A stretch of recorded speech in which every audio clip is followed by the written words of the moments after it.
भारत की जनगणना 2011 के अनुसार निम्नलिखित में से किस राज्य की साक्षरता दर सबसे कम है। दोस्तों, इस प्रश्न का आंसर देने से पहले यदि आप लोग एसएससी एमटीएस एग्जाम की तैयारी कर रहे हैं तो दोस्तों यह वीडियो आप लोगों के लिए काफ़ी महत्वपूर्ण रहेगा, क्योंकि दोस्तों मैंने इस वीडियो में एसएससी एमटीएस के प्रीवियस ईयर में पूछे हुए प्रश्न लिए हैं, जो दोस्तों प्रश्न परीक्षा में बार बार पूछे जाते हैं। इसलिए आप लोग इस वीडियो को एंड तक जरूर देखिएगा। दोस्तों, मैंने वीडियो के एंड में एक टेस्ट लिया है जिसका आंसर आप लोग कमेंट बॉक्स में जरूर दीजिएगा। बिना देरी किए इस वीडियो को शुरू करते हैं। दोस्तों, इस वीडियो का पहला प्रश्न है, भारत की जनगणना 2011 के अनुसार निम्नलिखित में से किस राज्य की साक्षरता दर सबसे कम है। दोस्तों, इस प्रश्न का आंसर है त्रिपुरा राज्य की। दोस्तों, त्रिपुरा राज्य की भारत की जनगणना 2011 के अनुसार निम्नलिखित में से यह त्रिपुरा राज्य की सबसे कम साक्षरता दर है। इसलिए दोस्तों इस प्रश्न का आंसर है ऑप्शन बी। दोस्तों, यह प्रश्न काफ़ी वेरी इंपॉर्टेंट है, क्योंकि दोस्तों यह प्रश्न परीक्षा में काफ़ी बार पूछा गया है।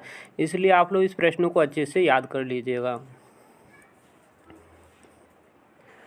अगला प्रश्न है दोस्तों, मित्र मेला किसके द्वारा स्थापित एक क्रांतिकारी संगठन था। दोस्तों, इस प्रश्न का आंसर है विनायक सावरकर द्वारा। दोस्तों, विनायक सावरकर जी द्वारा मित्र मेला क्रांतिकारी संगठन स्थापित किया गया था। इसलिए दोस्तों इस प्रश्न का आंसर है ऑप्शन सी। दोस्तों, यह प्रश्न भी काफ़ी वेरी इंपॉर्टेंट है।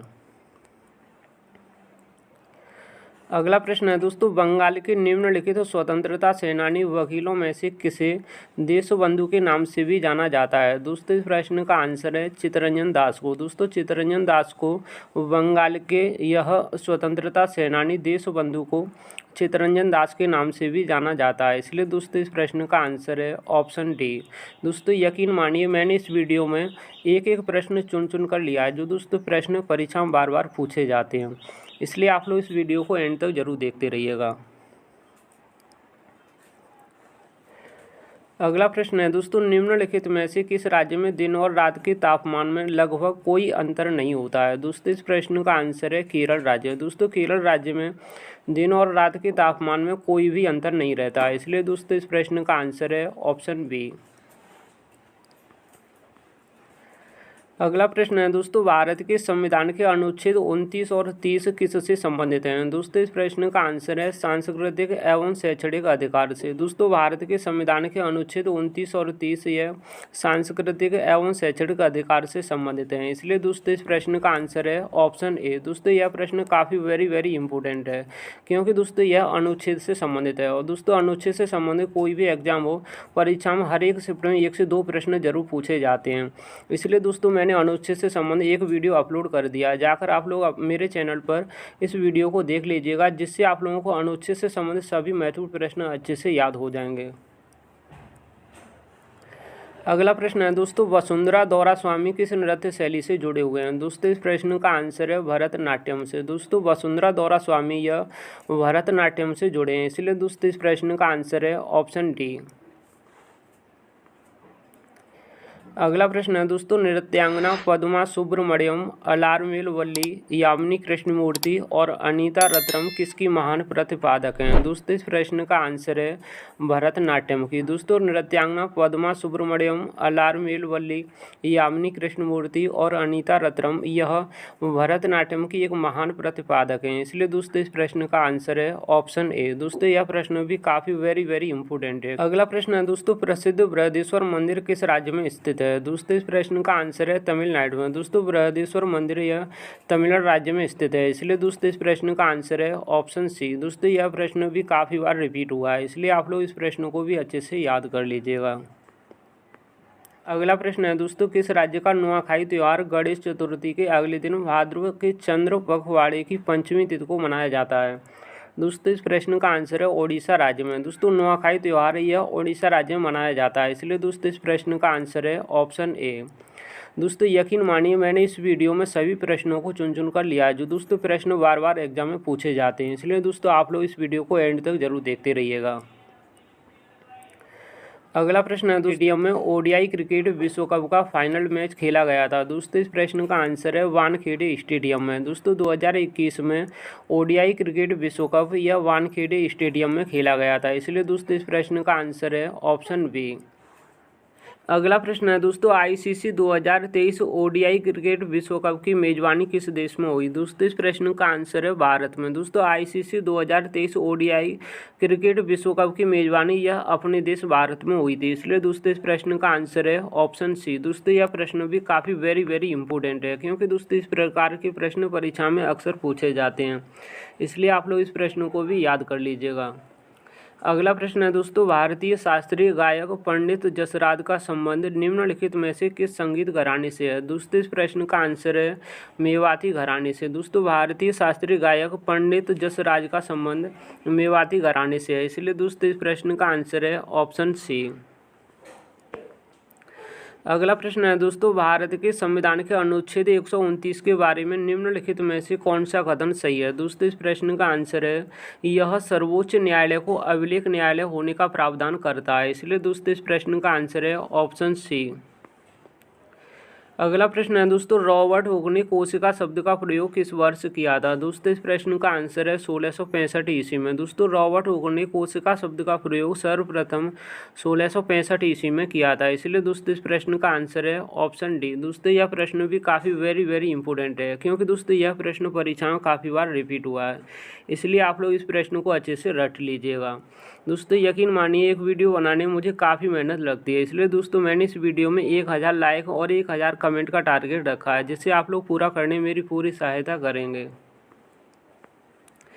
अगला प्रश्न है दोस्तों, निम्नलिखित में से कौन सा दैनिक वायुमंडलीय मौसम परिवर्तन से संबंधित है? दोस्तों इस प्रश्न का आंसर है क्षोभ मंडल। दोस्तों क्षोभ मंडल यह निम्नलिखित में से दैनिक वायुमंडलीय मौसम परिवर्तन से संबंधित है, इसलिए दोस्तों इस प्रश्न का आंसर है ऑप्शन डी।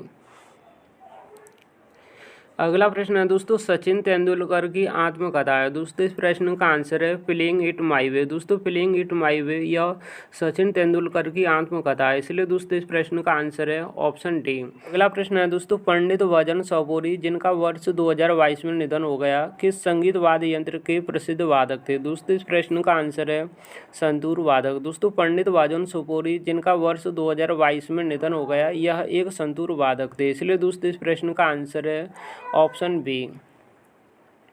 अगला प्रश्न है दोस्तों, किस राज्य के सिद्धियों की सांस्कृतिक विरासत लगभग 300 वर्ष पुरानी है और उनका सिद्ध धमाल नृत्य एक उत्कृष्ट कला शैली है? दोस्तों इस प्रश्न का आंसर है गुजरात राज्य। अगला प्रश्न है दोस्तों, निम्नलिखित में से किस स्थान पर मानसून के मौसम के दौरान सबसे कम वर्षा होती है? दोस्तों इस प्रश्न का आंसर है लेह। दोस्तों लेह में निम्नलिखित स्थान पर मानसून के दौरान मौसम के दौरान यह सबसे कम वर्षा होती है, इसलिए दोस्तों इस प्रश्न का आंसर है ऑप्शन डी।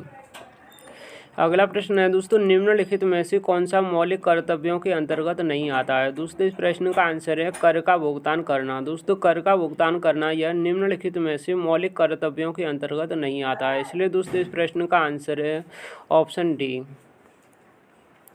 अगला प्रश्न है दोस्तों, निम्नलिखित में से कौन एक विश्व प्रसिद्ध सितार वादक हैं? दोस्तों इस प्रश्न का आंसर है पंडित रविशंकर। दोस्तों पंडित रविशंकर यह निम्नलिखित में से एक विश्व प्रसिद्ध सितार वादक हैं, इसलिए दोस्तों इस प्रश्न का आंसर है ऑप्शन ए। दोस्तों यह प्रश्न काफ़ी वेरी इंपॉर्टेंट है, क्योंकि दोस्तों यह प्रश्न काफ़ी बार परीक्षा में रिपीट हुआ है, इसलिए दोस्तों आप लोग इस प्रश्न को अच्छे से याद कर लीजिएगा।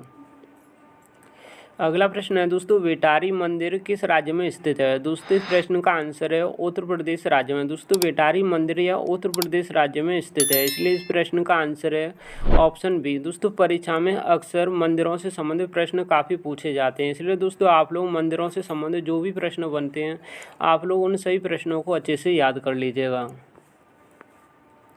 अगला प्रश्न है दोस्तों, माई स्टोरी किस महिला लेखिका की आत्मकथा है? दोस्तों इस प्रश्न का आंसर है कमला दास। दोस्तों कमला दास की यह माई स्टोरी एक आत्मकथा है, इसलिए दोस्तों इस प्रश्न का आंसर है ऑप्शन बी। अगला प्रश्न है दोस्तों, बजट घाटा क्या है? दोस्तों इस प्रश्न का आंसर है राजस्व पर सरकारी व्यय की अधिकता। दोस्तों बजट घाटा एक राजस्व पर सरकारी व्यय की अधिकता है, इसलिए दोस्तों इस प्रश्न का आंसर है ऑप्शन सी। अगला प्रश्न है दोस्तों, निम्नलिखित में से कौन सा भारत के महान्यायवादी का कर्तव्य है? दोस्तों इस प्रश्न का आंसर है कानूनी मामलों पर भारत सरकार को सलाह देना। दोस्तों भारत के महान्यायवादी का मूल कर्तव्य है कि वह दोस्तों कानूनी मामलों पर भारत सरकार को सलाह दे, इसलिए दोस्तों इस प्रश्न का आंसर है ऑप्शन ए। अगला प्रश्न है दोस्तों, भारत के निम्नलिखित में से किस राज्य में गर्मी के मौसम में लू हवा नहीं चलती है। दोस्तों इस प्रश्न का आंसर है गोवा राज्य में। दोस्तों गोवा राज्य में गर्मी के मौसम में लू हवा नहीं चलती है, इसलिए दोस्तों इस प्रश्न का आंसर है ऑप्शन ए। अगला प्रश्न है दोस्तों, राजस्व व्यय क्या है। दोस्तों इस प्रश्न का आंसर है दिन प्रतिदिन के सरकारी कार्यों पर व्यय की गई धनराशि। दोस्तों राजस्व व्यय यह प्रतिदिन सरकारी कार्यों पर व्यय की गई धनराशि है, इसलिए दोस्तों इस प्रश्न का आंसर है ऑप्शन बी। अगला प्रश्न है दोस्तों, नौजवान भारत सभा के संस्थापक कौन थे। दोस्तों आप लोग इस प्रश्न का आंसर कमेंट बॉक्स में दीजिएगा। अगला प्रश्न है दोस्तों, पवित्र मंदिर कैलाश भारत के किस पड़ोसी देश में स्थित है। दोस्तों इस प्रश्न का आंसर है चीन में। दोस्तों पवित्र पर्वत कैलाश यह भारत के पड़ोसी देश चीन में स्थित है, इसलिए दोस्तों इस प्रश्न का आंसर है ऑप्शन ए। अगला प्रश्न है दोस्तों, झारखंड में मवेशियों के सम्मान में दिवाली के तुरंत बाद अमावस्या के अगले दिन मनाया जाता है। दोस्तों इस प्रश्न का आंसर है सोहराय। दोस्तों सोहराय यह झारखंड में मवेशियों के सम्मान में दिवाली के तुरंत बाद अमावस्या के अगले दिन मनाया जाता है, इसलिए दोस्तों इस प्रश्न का आंसर है ऑप्शन बी। दोस्तों मैंने आप लोगों को इस वीडियो में एसएससी एमटीएस के प्रीवियस ईयर में पूछे गए प्रश्नों को कराया। उम्मीद करता हूं दोस्तों आप लोगों को यह वीडियो पसंद आया होगा। दोस्तों वीडियो को लाइक शेयर और चैनल को भी सब्सक्राइब जरूर कर लीजिएगा, जिससे आप लोगों को और भी वीडियो देखने के लिए मिलते रहेंगे। दोस्तों PDF डाउनलोड करने के लिए आप लोग मेरे टेलीग्राम चैनल से जुड़ सकते हैं, जिसका मैंने टेलीग्राम चैनल का लिंक इस वीडियो के डिस्क्रिप्शन बॉक्स में दिया है, जहाँ से आप लोग इस PDF को फ्री में डाउनलोड कर सकते हैं। Thanks for watching video.